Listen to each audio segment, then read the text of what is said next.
মুর্শিদাবাদ জেলার ভরতপুর থানার শীষগ্রামে অবস্থিত শীষগ্রাম কাদরিয়া খানকা শরীফে মহান সুফি সাধক সানি মাওলা পাক নামে খ্যাত হযরত সৈয়দ শাহ মুস্তারশিদ আলী আল কাদরি আল বাগদাদি আলাইহিস সালাম পাকের বার্ষিক ওরস পাক পালিত হচ্ছে। আজ শনিবার দিবাগত রাতে ইংরেজি ক্যালেন্ডার হিসেবে 25 অক্টোবর তারিখে তিনি হযরত মুহাম্মদ সাল্লাল্লাহু আলাইহি ওয়া আলিহি ওয়াসাল্লামের 34তম বংশধর এবং একই সঙ্গে কাদরিয়া তরিকার প্রতিষ্ঠাতা বড় পীর সাহেব হযরত আব্দুল কাদের জিলানী আলাইহিস সালাম পাকের 21তম বংশধর। তার মাজার শরীফ রয়েছে মেদিনীপুর শহরের জোড়া মসজিদে। ইসলামিক ক্যালেন্ডার অনুযায়ী 1398 হিজরি 22 জিলকদ তার বিছালে হক হয়েছিল। কলকাতা 4 নম্বর হাজী মোহাম্মদ মহসিন স্কয়ার দরবার পাক সহ সমস্ত কাদরিয়া খানকা শরীফ ও মসজিদে ওই তারিখে তার ওরস পালিত হয়।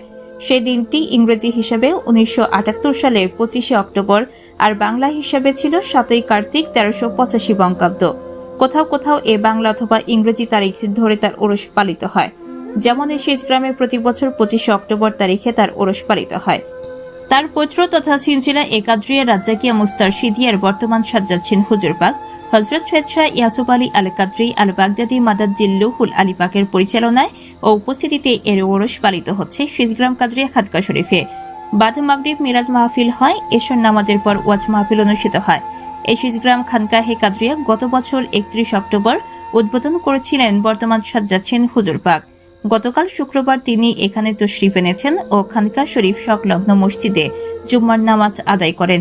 মুর্শিদাবাদ জেলার বিভিন্ন প্রান্ত ছাড়া বর্ধমান, বীরভূম ও অন্যান্য জেলা থেকেও রিজার্ভ বাস ও অন্যান্য গাড়ি করে জাতি ধর্ম নির্বিশেষে মানুষ আসছেন। খানকা শরীফের ম্যানেজমেন্টের তরফ থেকে তাদের থাকার জন্য ক্যাম্পের ও সেই সঙ্গে খাওয়া ও পানীয় জলের ব্যবস্থা করা হয়েছে। পুলিশ প্রশাসনও সর্বত্র সহযোগিতা করছেন।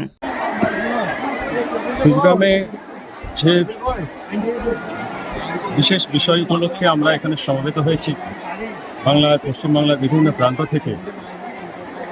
সেই বিশেষ উপলক্ষ হচ্ছে এখানে আলে মোহাম্মদ পাক, আহলে বাইত পাক, এই জামানার বর্তমান যিনি আহলে বাইত পাক হযরত মুহাম্মদ সাল্লাল্লাহু আলাইহি ওয়া সাল্লাম পাকের সরাসরি 36তম বংশধর আওলাদে আলী পাক এবং হুজুর গওস পাকের সরাসরি বংশধর 23তম বংশধর সিলসিলায়ে কাদেরিয়া রাজ্জাকিয়া মুস্তারশিদিয়ার বর্তমান সেজানেশন হুজুর পাক হযরত সৈয়দ শাহ ইয়াসুফ আলী আল কাদেরি আল হাসানি আল হুসাইনি আল বাগদাদি মাদাজ্জিল্লুহুল আলী পাকের তশরিফ আনয়ন।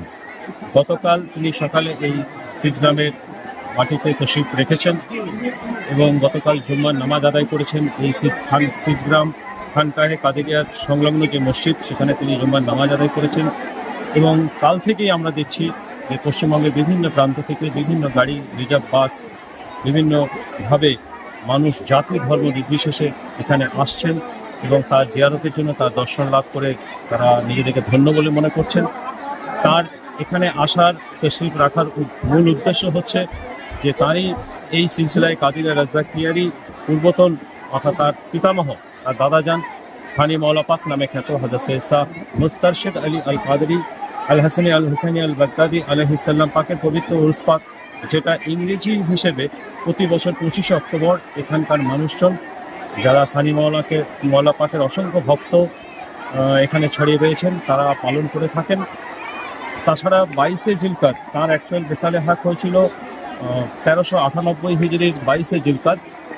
সিলসিলায়ে কাদেরিয়া রাজ্জাকিয়া মুস্তারশিদের বিভিন্ন কেন্দ্রে কিন্তু 22 জিলকাদ অনুসারেই তার উরুস পাক পালিত হয়।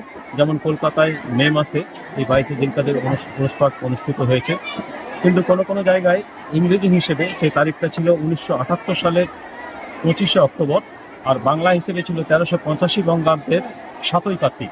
তো কোথাও কোথাও ইংরেজি হিসেবে আবার কোথাও বাংলা হিসেবে উরুস পাক পালিত হয়। যেমন এই শীষগ্রামে 25 অক্টোবর তারিখে তার উরুস পালিত হয়।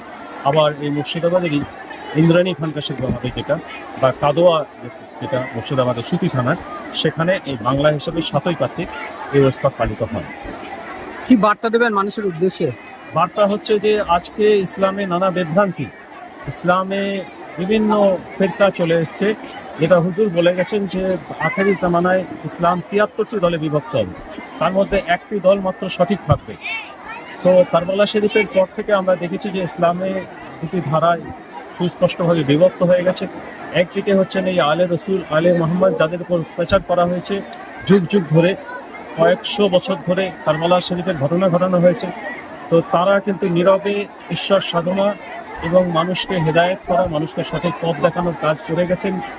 তো তারাই অ্যাকচুয়াল শান্তি এবং সম্প্রীতির ইসলামকে ধরে রেখেছেন। এই আলে রসুল আহলে বাইত পাক এরাই হচ্ছে সুফিজমের ধারক এবং বাহক। আজকে এই সুফিবাদটাই যে প্রকৃত ইসলাম, এটা মানুষের বোঝার সময় এসছে। এবং বাকি যারা এই আহলে বাইত থেকে সরে গেছে, কোরআন এবং হাদিস অনুযায়ী হুজুর বলে গেছেন, আমি দুটি জিনিস রেখে গেলাম, কোরআন এবং আমার আহলে বাইত, আমার বংশধর, আমার যারা আলে মোহাম্মদ, যাদেরকে দরুদ শরীফ আমরা প্রত্যেক দরুদ শরীফে তাদের প্রতি, আলে মোহাম্মদের প্রতিও আমাদের দরুদ শরীফ পাঠ করতেই হয়, এটা নামাজে একবারে আবশ্যক। তো সেই তাদের থেকে যারা দূরে সরে গেছে তারাই কিন্তু ইসলামকে আজকে নানাভাবে বিকৃত করছে। কারবালা শরীফের ঘটনা যারা ঘটিয়েছিল তারাই এখন রাজনৈতিক শক্তি বলে, তারা ইসলামকে ভুল পথে নিয়ে যাচ্ছে এবং মানুষের কাছে ইসলাম সম্পর্কে একটা সন্ত্রাসবাদকে গুলিয়ে দিচ্ছে। কিন্তু এই আহলে বায়াতের যারা ধরে থাকবে, সুফিবাদকে যারা ধরে থাকবে, প্রতিটি সুফি দরবারে আপনারা পাবেন যে প্রকৃত ইসলামের চর্চা হবে। আপনার নাম বলছেন? আমি চৌধুরী ইফতেখারুল হক, আমি বর্ধমানের একটা স্কুলে শিক্ষকতা করি।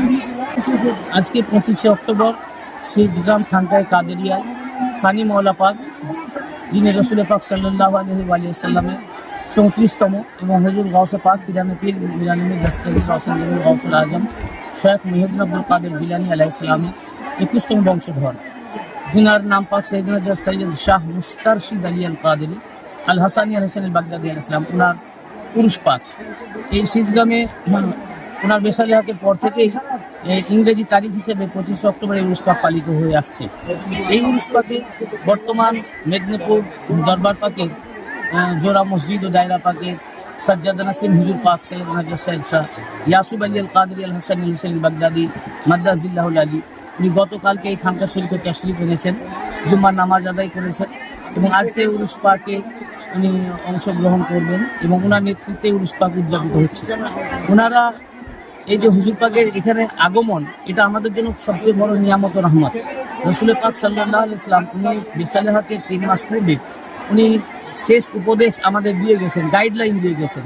সেই গাইডলাইনটা হলো এই যে আমি তোমাদের মাঝে দুটি গুরুত্বপূর্ণ জিনিস ছেড়ে যাচ্ছি, একটি কোরআন, দ্বিতীয়টি আমার আহলে বাইত। এই দুটোকে যদি তোমরা আঁকড়ে ধরো কখনো পথভ্রষ্ট হবে না। অর্থাৎ এই যে এটাও বলেছেন যে আমার উম্মতের 73 ফিরকা হবে, 72টা জাহান্নামে যাবে, একটি জান্নাতে যাবে।